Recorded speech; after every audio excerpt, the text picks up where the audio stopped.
Intelligence आपको गलतियों से बचा सकती है, लेकिन ह्यूमन बिहेवियर से नहीं बचा सकती।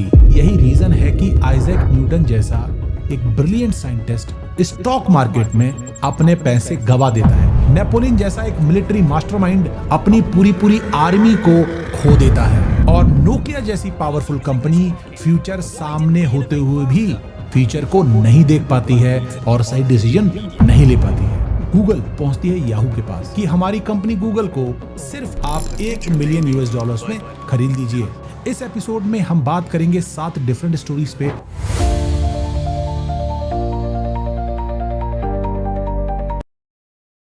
नमस्कार दोस्तों, स्वागत है आपका यूनिक एंगल बाय संतोष में। आज हम जिस विषय पर चर्चा करने वाले हैं वो आपको परेशान भी कर सकता है और आश्चर्यचकित भी कर सकता है, क्योंकि आज का हमारा टॉपिक है स्मार्ट लोग भी या इंटेलिजेंट लोग भी गलत फैसले कैसे ले लेते हैं, क्यों ले लेते हैं। जरा सोचिए, इतिहास की सबसे इंटेलिजेंट साइंटिस्ट, सबसे बड़ी कंपनियां, सबसे बड़े लीडर्स, उन्होंने भी गलत फैसले लिए और उनके रिजल्ट जो थे वो कैटास्ट्रॉफिक थे या सब कुछ तबाह करने वाले थे। क्या उन्हें नॉलेज नहीं थी? जवाब है ना। क्या उन्हें डेटा नहीं पता था? जवाब है ना। फिर भी गलती कहां हो गई? क्योंकि सच्चाई यह है कि डिसीजंस हम अपने दिमाग से कम और ह्यूमन साइकोलॉजी से ज्यादा लेते हैं। हम सोचते हैं कि हम लॉजिकल हैं, लेकिन वास्तव में हम बायस्ड होते हैं, वास्तव में हम ईगो ड्रिवन होते हैं और वास्तव में हम इमोशनल तरीके से डिसीजंस को लेते हैं और फिर बाद में हम अपने लॉजिक से अपने डिसीजंस को सिर्फ जस्टिफाई कर रहे होते हैं। यही रीजन है कि आइजैक न्यूटन जैसा एक ब्रिलियंट साइंटिस्ट स्टॉक मार्केट में अपने पैसे गवा देता है। नेपोलियन जैसा एक मिलिट्री मास्टरमाइंड अपनी पूरी आर्मी को खो देता है। और नोकिया जैसी पावरफुल कंपनी फ्यूचर सामने होते हुए भी फ्यूचर को नहीं देख पाती है और सही डिसीजन नहीं ले पाती है।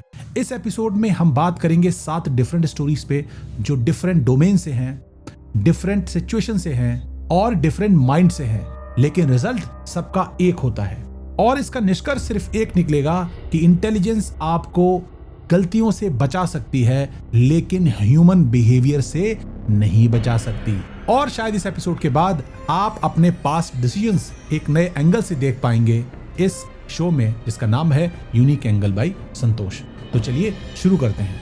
अब सोचिए, दुनिया का वो इंसान जिसने लॉ ऑफ ग्रेविटी दिया, जिसने लॉ ऑफ मोशंस दिए, और जितने भी उस टाइम के इंटेलिजेंट साइंटिस्ट होते थे और आज के समय में भी जो होते हैं, उनमें वन ऑफ द इंटेलिजेंट बंदा या साइंटिस्ट कहा जाने वाला आइजैक न्यूटन।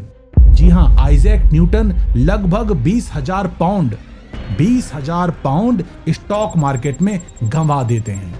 यह बात है 1720 की। साउथ सी नाम की कंपनी थी इंग्लैंड में, जहां पर आइजैक न्यूटन ने अपना कुछ पैसा लगाया और पैसा लगाने के बाद उन्हें मुनाफा भी हुआ। लेकिन फिर क्या हुआ, उन्होंने देखा कि आसपास के लोग उस कंपनी में और पैसा बना रहे हैं, और क्योंकि कंपनी वो भाग रही थी, उसका स्टॉक प्राइस बढ़ रहा था। आइजैक न्यूटन ने सोचा कि मैं दुनिया का one of the best scientist हूं, सबसे इंटेलिजेंट पर्सन हूं, यार मैं ही पैसे नहीं बना पा रहा हूं। तो फिर उन्होंने उस कंपनी में दोबारा इन्वेस्ट किया और बहुत ज्यादा, ऑलमोस्ट सारी कैपिटल जो उनकी थी वो सब इन्वेस्ट कर दी। और उसके बाद वो बबल फूट गया। वो कंपनी कहां चली गई नोबडी नोज, बट उसमें आइजैक न्यूटन को 20,000 पाउंड का लॉस हुआ, जो आज के टाइम पे मिलियंस ऑफ डॉलर्स होते हैं। इस वाकई के बाद में आइजैक न्यूटन ने एक लाइन कही ह्यूमन बिहेवियर के ऊपर, जिसको बहुत पावरफुल माना जाता है। उन्होंने कहा, I can calculate the motion of heavenly bodies but I can't calculate the madness of people.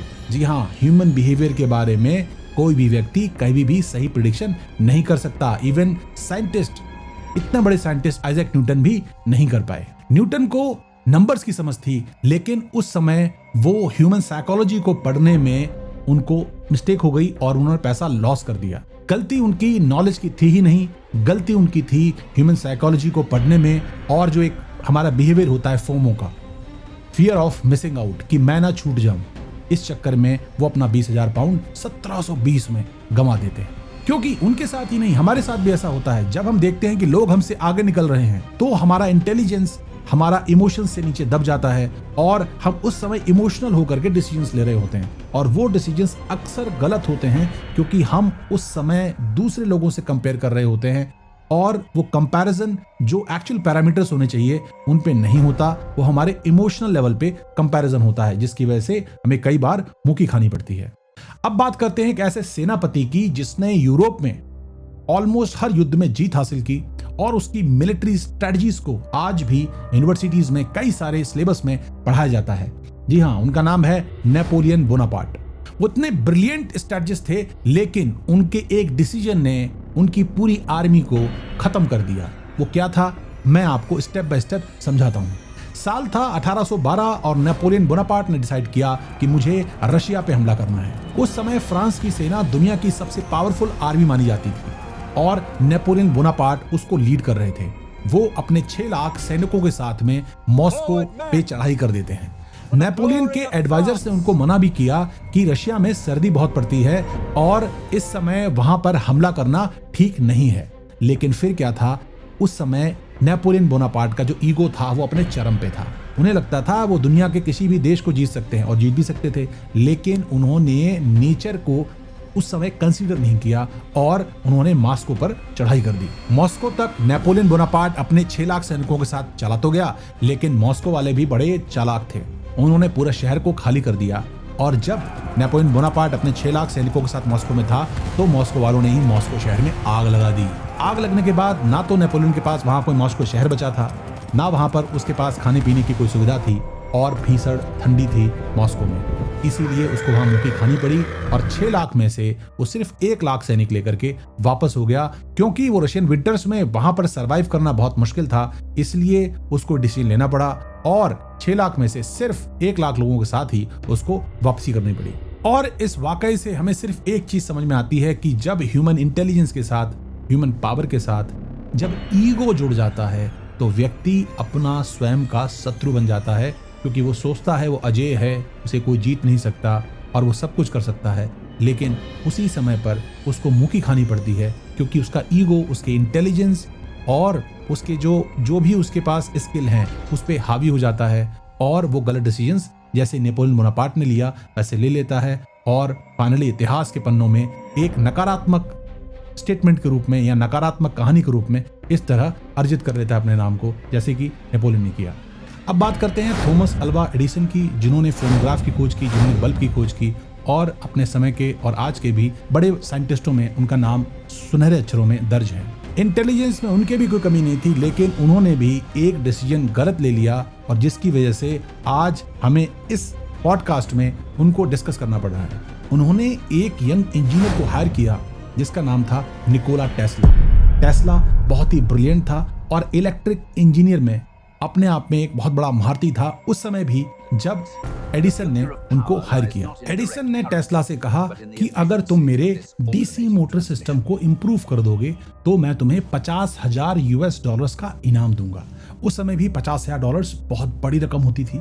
फिर क्या था, निकोला टेस्ला दिन रात जुट गए। दिन रात जुटने के बाद उन्होंने डीसी मोटर सिस्टम को इम्प्रूव कर दिया। कई दिन लगे, कई हो सकता है कई महीने भी लगे हों, लेकिन इम्प्रूवमेंट था वहां पर। और जब वो इम्प्रूवमेंट उन्होंने एडिसन को दिखाया, एडिसन भी बहुत खुश हुए। अब निकोला टेस्ला ने कहा कि सर मेरा प्राइस कहाँ है। उस समय उन्होंने बड़े मुस्कुरा करके एडिसन साहब ने एक बात कह दी कि साहब मैंने तो मजाक किया था। अब बताइए, ये भी कोई मजाक की बात है? उस मजाक के चक्कर में वो तो बेचारे दिन रात लगे रहे और जी जान लगा दी उन्होंने कि यार मुझे भी पैसा मिलेगा। हर आदमी की ज़रूरतें होती हैं, उनकी भी कुछ ज़रूरतें रही होंगी, लेकिन एक मजाक ने और या उनका इंटेंशन जो भी रहा हो, उससे उनके बीच में दरार पड़ गई। उनके रिश्ते थोड़े से खराब हो गए, ऑब्वियसली खराब हो ही जाएंगे। तो निकोला टेस्ला जो आइजैक न्यूटन से थे वो अलग हो गए। टेस्ला जी ने उसी दिन एडिसन की जॉब छोड़ दी और अपना खुद का स्टार्टअप स्टार्ट कर दिया। जी हाँ, उस समय उन्होंने स्टार्टअप स्टार्ट किया होगा और उन्होंने फिर क्या किया, एसी सिस्टम की, जो आजकल हम लाइट जलाते हैं वो सब एसी पे चलती हैं, राइट। एसी सिस्टम्स की खोज की और मान के चलिए कि आज जो हम एसी सिस्टम लगा रहे हैं, जो हम यूज कर रहे हैं, जो इलेक्ट्रिसिटी चल रही है, सब एसी सिस्टम पे ही चल रही है। तो उसकी खोज टेस्ला जी ने की। कब की? एडिसन से अलग होने के बाद। एडिसन की ये कोई टेक्निकल फेलियर नहीं थी, ये उनकी भी इमोशनल फेलियर थी, क्योंकि अगर एडिसन साहब टेस्ला जी के साथ काम करते तो शायद हमें कुछ और नया मिल जाता, इसी के अलावा भी कुछ और होता, लेकिन वो ऐसा नहीं कर पाए और अंतोगत्वा टेस्ला साहब ने खुद के एसी सिस्टम की शुरुआत की। और एसी सिस्टम का कोई भी क्रेडिट या किसी तरह का रिलेशन एडिसन के साथ नहीं है, केवल इस वाकये के साथ में कि अगर निकोला जी उन्हें नहीं छोड़ते तो शायद हमें एसी सिस्टम्स नहीं मिल पाता। ह्यूमन बिहेवियर का एक सिंपल सा रूल है कि लोग पैसे से ज्यादा इमोशंस को, अपनी रिस्पेक्ट को, सेल्फ रिस्पेक्ट को तवज्जो देते हैं। इसीलिए हमने देखा भी है कि कई सारे सीईओज कंपनीज को छोड़ देते हैं। और ऐसा ही डिसीजन हमें एक देखने को मिलता है अक्टूबर 2022 में, जब इलॉन मस्क ट्विटर को खरीद लेते हैं। उस समय जो वहां पर उसके सीईओ थे पराग अग्रवाल जी, उनको वो फायर कर देते हैं। और फायर करने के बाद पराग अग्रवाल ने अपनी खुद की कंपनी की शुरुआत की और वो कंपनी एआई में बहुत अच्छा कर रही है। और रिसेंटली हमें पता चला कि उसकी जो वैल्यूएशन है वो कई मिलियंस में है, क्लोज टू 1 बिलियन के आसपास है। और वो सब ये कर पाए क्योंकि उन्होंने ट्विटर से नाता तोड़ लिया था और उनके यहाँ निकाल दिया गया था। अगर यही चीज वो ट्विटर में होते तो शायद वो इलॉन मस्क के लिए कर रहे होते या इलॉन मस्क के अंडर में कर रहे होते, क्योंकि इलॉन मस्क उन्हें कुछ मिलियंस ही सैलरी दे रहे होते। लेकिन जब उन्होंने खुद का स्टार्टअप कर लिया, खुद की कंपनी बना ली, तो वो एक अलग पायदान पे पहुंच गए। अगर वो ट्विटर से अलग नहीं होते तो शायद वो ये स्टार्टअप कभी स्टार्ट नहीं कर पाते। और जो गलती की इलॉन मस्क ने पराग अग्रवाल जी को निकाल करके, वो शायद उसका खामियाजा आने वाले फ्यूचर में भुगतेंगे और देखेंगे कि उन्हें कितना लॉस हुआ एक गलत डिसीजन से। एक अच्छे टैलेंट को उन्होंने कंपनी से निकाल दिया अपने ईगो की वजह से, या शायद कुछ और रीजन रहा हो। अगली स्टोरी की बात करते हैं और ये स्टोरी है 1998 की, जिस साल गूगल, जो आज दुनिया की सबसे बड़ी कंपनियों में से एक है, वो पहुंचती है किसके पास? वो पहुंचती है याहू के पास। जी हाँ, उसके को फाउंडर्स पहुंचते हैं लैरी पेज और ब्रेन याहू के पास कि हमारी कंपनी गूगल को सिर्फ आप $1 मिलियन में खरीद लीजिए। उस समय याहू के पास सब कुछ था, वो उस समय लीडर था टेक्नोलॉजी का। उनके पास बहुत अच्छे टेक्नीशियंस थे, बहुत अच्छी टेक टीम थी, सब कुछ था, एक स्टेबलाइज सिस्टम था, उनका पूरा इकोसिस्टम था। लेकिन उन्होंने उस समय सर्च इंजन को बताया, यार ये क्या मतलब का है, इसका कोई बहुत ज्यादा मतलब नहीं है और ये बहुत ज्यादा यूजफुल नहीं होगा। ऐसे कह करके उन्होंने लैरी पेज और ब्रेन के ऑफर को ठुकरा दिया सिर्फ $1 मिलियन में। याहू की बिलीव थी कि यूजर्स पोर्टल पे ज्यादा काम करेंगे रादर देन कुछ सर्च करने के। और यहाँ पर गलती उनके परसेप्शन की थी, उनकी इंफॉर्मेशन की नहीं थी। और इस परसेप्शन की वजह से याहू एक बहुत बड़ी डील मिस कर गए और उस मिसिंग की वजह से याहू खुद बर्बाद हो गए, क्योंकि उनके सारे फीचर्स धीरे धीरे गूगल ने डेवलप करना स्टार्ट किए। वो उनके ही चीज़ों पे काम करते करते और उनसे बेटर टूल्स पे काम करते करते उनको पछाड़ दिया। और आज की तारीख में याहू का जो मार्केट शेयर है बहुत नेग्लिजिबल रह गया है गूगल के कंपैरिजन में। यहां सोचने वाली बात क्या है कि याहू इग्नोरेंट नहीं था, वो एक रिजिड थिंकिंग में फंस के रह गया और उस थिंकिंग की वजह से वो मात खा गया। हमें यहां पर यह सीख मिलती है कि अगर हमारे पास कभी भी कोई ऑफर, कोई अपॉर्चुनिटी आती है तो हमें इंटेलिजेंस को साइड में रख करके, अपनी थिंकिंग को साइड में रख करके और सारे पैरामीटर्स में उस पर्टिकुलर चीज को, उस पर्टिकुलर ऑफर को अच्छे से समझना चाहिए, जिससे उस समय हम सही डिसीजन ले पाएं whether we should go for this opportunity और नॉट। क्योंकि ये छोटे छोटे डिसीजंस कभी कभी हमें बाद में बहुत बड़ा खामियाजा भुगतने पर मजबूर कर देते हैं और बाद में हम जब रियलाइज करते हैं तब तक बहुत देर हो चुकी होती है। अगली जो स्टोरी कवर करने वाला हूं मैं आपके साथ वो है दुर्योधन की। जी हाँ, दुर्योधन महाभारत से। और दुर्योधन बहुत शक्तिशाली था, दुर्योधन बहुत बड़ा स्ट्रेटजिस्ट भी था। हमें लगता है कि वो पागल सा था, लेकिन वो पागल वागल नहीं था भाई, बहुत स्ट्रेटजिस्ट था, बहुत समझदार व्यक्ति था और बहुत इंटेलिजेंट था। लेकिन उसके कुछ डिसीजंस ने पूरी महाभारत करा दी और उसका पूरा कुल का नाश हो गया। और वो जो प्रॉब्लम थी उसकी, वो क्या थी, सिर्फ एक स्टेटमेंट में आपको समझ में आ जाएगा। वो प्रॉब्लम थी उसकी, मुझे पांडवों का सुख सहन नहीं होता। जी हाँ, इमोशनल लेवल पे कि यार मुझे कोई खुश बंदा है ना, जेलसी, मुझे वो खुशी नहीं देखी जाती उसकी। बाकी सब तो ठीक है, वो पर्टिकुलर बंदा अगर खुश है तो मैं परेशान हूं। इस केवल जेलसी की वजह से वो अपने इंटेलिजेंस को कभी भी प्रॉपरली यूज नहीं कर पाया और उनसे ऐसे फैसले लिए जो आपको और मुझे सबको पता है, जिससे पूरे के पूरे कौरव वंश का नाश हो गया। तो इस जो वाकया है दुर्योधन वाला, इससे हमें ये सीख लेनी चाहिए, अगर हमारी लाइफ में हमें किसी से जेलसी वाली फीलिंग आ रही है, एनवी वाली फीलिंग आ रही है, तो हमें उसको इग्नोर करना चाहिए, अपने आप को समझाना चाहिए कि देखो भाई, जो आपको प्राप्त है वो पर्याप्त है, और दूसरे के चीज़ों को देख करके कुढ़न करना, जलन करना, गलत डिसीजन लेना कहीं की समझदारी नहीं है, क्योंकि उसका सिर्फ एक ही अंत होता है, वो होता है सर्वनाश, और वो बाद में जाकर के पछताना पड़े। इससे पहले है कि अपने दिल को समझा लो, मन को समझा लो कि भैया ये पर्टिकुलर चीज़ सही है, जेलसी में कुछ रखा नहीं है। तो ये छोटी सी सीख हमें लेनी चाहिए दुर्योधन वाले वाकई से। अब हम आखिरी स्टोरीज में कवर करते हैं, वो नोकिया की है। नोकिया 2007 में दुनिया की सबसे बड़ी मोबाइल कंपनी थी, ये सबको पता है, क्योंकि उसके पास 50% से भी ज्यादा मोबाइल जो फोन्स हैं उसका मार्केट शेयर था। फिर एक ऐसा मोमेंट आया जब एप्पल ने अपना आईफोन लॉन्च किया। टच स्क्रीन थी, ठीक है, अपने ऐप्स थे, वो सब चीजें थी जो नोकिया बहुत आराम से डेवलप कर सकता था, क्योंकि उसके पास R&D फैसिलिटीज थी, दुनिया के टॉप इंजीनियर्स उसके लिए काम करते थे, और बिलियंस ऑफ यूजर्स उसके पास पहले से थे, एंड बिलियंस ऑफ डॉलर्स का रिजर्व था उसके पास, कैश रिजर्व भी था। लेकिन उसने ऐसा कुछ नहीं किया।